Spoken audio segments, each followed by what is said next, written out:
सिद्धार्थ जी, देखिए एक अच्छी चीज यह है कि किसी ने सोलर ऊर्जा को नकारा नहीं है, क्योंकि सबको ये पता है कि भविष्य यही है। लेकिन कुछ आपत्तियां आई है, मैं चाहूंगा कि आप उन आपत्तियों को प्लीज एड्रेस करें। सुनली, एक खुशी की बात यह है कि सभी का धन्यवाद देता हूं कि उन लोगों ने, किसी ने भी इस नीति पर कोई प्रश्न चिन्ह नहीं लगाया, और स्वाभाविक भी है।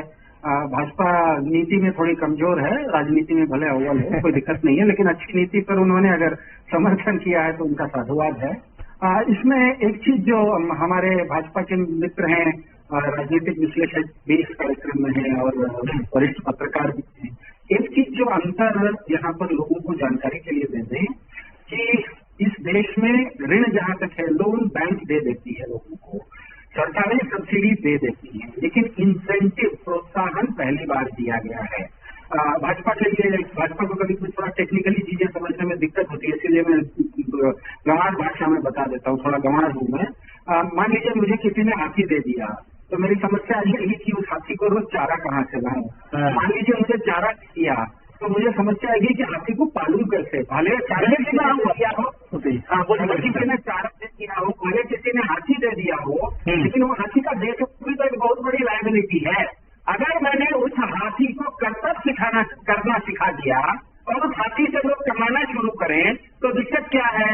इस देश में अगर बैंक सोलर पैनल लगाने के लिए सब्सिडी देते हैं और केंद्र ऋण देते हैं, लोन देते हैं, और केंद्र सरकार सोलर पैनल लगाने के लिए सब्सिडी देती है, ये दोनों जो काम करते हैं, एक हाथी दे रहा है, एक चारा दे रहा है, और अगर आम आदमी पार्टी उस हाथी को कर्तव्य सिखा के उस हाथी से कमाने का जरिया बना दे, तो गलत कहाँ है? ये तो तीनों मिलकर कोई अच्छा काम कर रहे हैं, रचनात्मक काम कर रहे हैं, इसमें गलत क्या है? तो फिर से मैं कह रहा हूँ कि भारत में पहली बार हो रहा है जिसमें कि प्रोत्साहन दिया जा रहा है, एक इंसेंटिव दिया जा रहा है, कमाने का जरिया बनाया जा रहा है।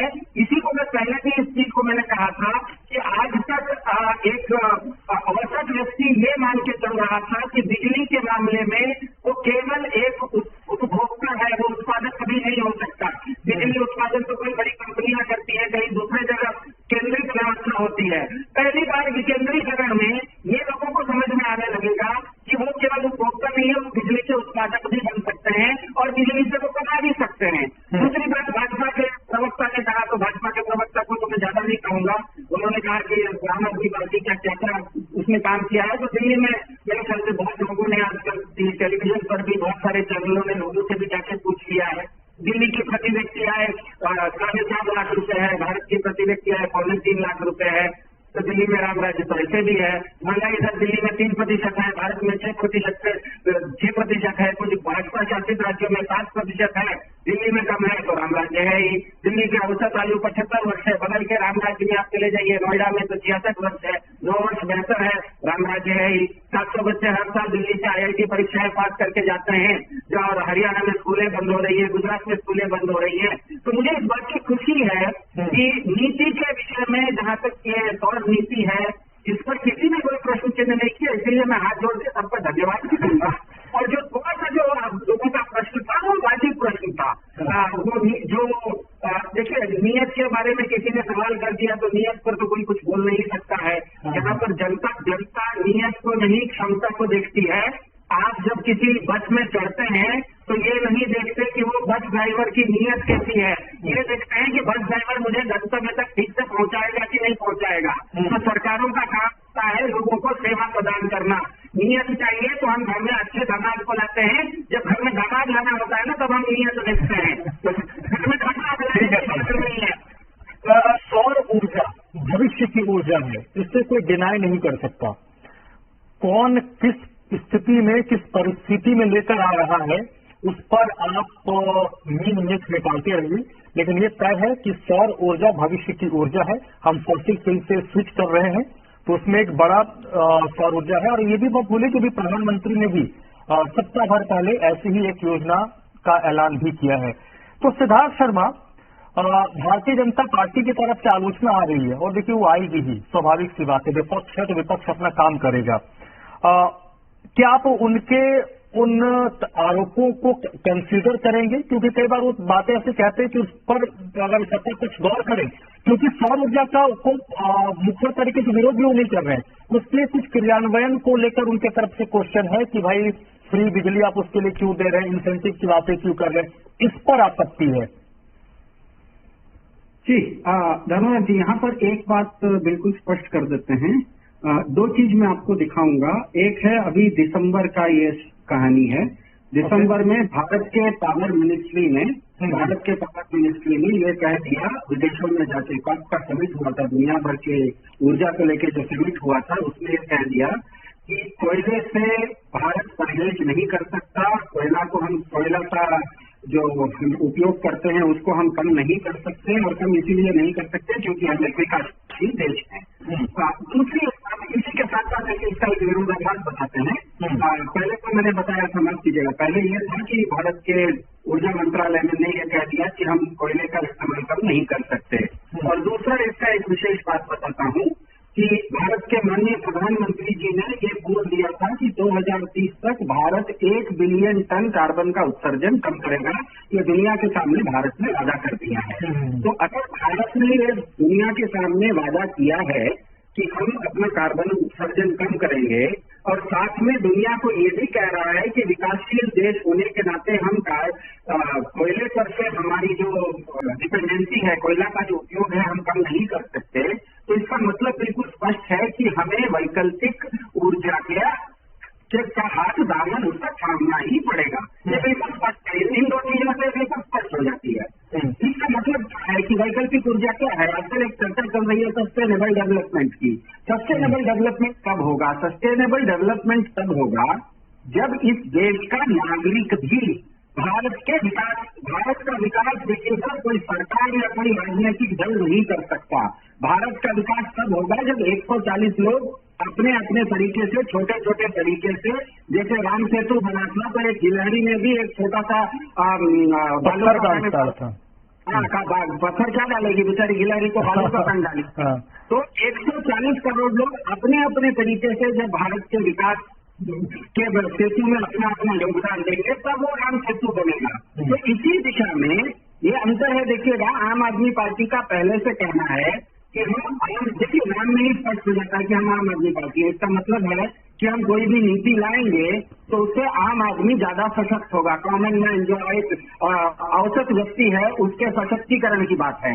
तो ये भारत में पहली बार हो रहा है कि आज तक हर व्यक्ति ये मान के आ रहा था कि जहां तक बिजली का मामला है, बिजली के मामले में वो केवल एक उपभोक्ता है।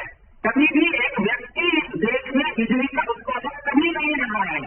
बड़ी बड़ी कंपनियां बिजली की उत्पादक रही हैं, लेकिन हर व्यक्ति ये मानता है कि जहां तक बिजली का मामला है वो अपने आप में केवल एक उपभोक्ता है, वो उत्पादक नहीं है। पहली बार हमने ये अंतर लाया है। हमने ये कहा था कि राज्य के पीछे कारण का था। 2016 से ये पॉलिसी लागू है। आप अगर 5 किलोवाट भी एक छत के ऊपर देखिएगा तो दिल्ली में करीब 30 से 50 हजार लोग अभी इसका इस्तेमाल कर रहे हैं, इसका उपयोग कर रहे हैं। तो 50,000 उपभोक्ताओं को या उत्पादकों को हमने सोलर पैनल के पिछले 8 साल में उनका जो काम देखा, उनका जो उत्पादन देखा, उसके आधार पर ये पॉलिसी लाई गई है, जिसके अंतर्गत अब व्यक्ति केवल उपभोक्ता नहीं होकर उत्पादक भी हो जाएगा। और यहाँ पर मैं आपको बताना चाह रहा हूँ, आपने बताया था कि यहाँ पर उत्पादन आधारित भुगतान होगा। ये भुगतान नहीं है, उत्पादन आधारित प्रोत्साहन है। हम लोगों को प्रोत्साहित कर रहे हैं कि आप भी देश की सेवा में, देश सेवा में, राष्ट्र निर्माण में अपना भी योगदान दीजिए। उसका जो योगदान होगा वो कोई एब्स्ट्रैक्ट में नहीं होगा, वो आपके बिल में दिखाएगा कि मैंने राष्ट्र निर्माण में इतना का योगदान किया है। ये आदमी के पास एक मैट्रिक रहेगा, एक हिसाब रहेगा। भारत में भाजपा ने आज 10 साल पहले लोगों को कह तो दिया था कि हम 15 लाख हर खाते में डालेंगे। 15 लाख हर खाते में आए नहीं, लेकिन ये सोलर का काम करेंगे तो हर महीने 2,000 रुपए, साल में 24,000 रुपए तो बिल्कुल आएंगे, और आ रहे हैं। 50,000 लोगों को आ रहे हैं और ज्यादा लोगों को आए तो क्या है। ठीक है सर। एक तो सैद्धांतिक तौर पर तो आम आदमी पार्टी का ये पहले ही मानना है, हमारे मुख्यमंत्री जी दिल्ली के कहते ही हैं कि कहीं भी कोई अच्छा काम होता है तो उससे हम सीख सकते हैं। तो पॉलिसी जैसे जैसे इम्प्लीमेंट होगी, इसमें जो भी कमी बेसी होगी उसको ठीक करेंगे। लेकिन यहाँ पर एक चीज बिल्कुल स्पष्ट कर दें कि 2016 से पॉलिसी थी। देखिए, कोई भी चीज पहले भी प्रयोग होता है प्रयोगशाला में, उसके बाद उसमें अंग्रेजी में कहा जाता है स्केलिंग अप करना, मतलब उसको बड़े स्तर पर लागू करना। तो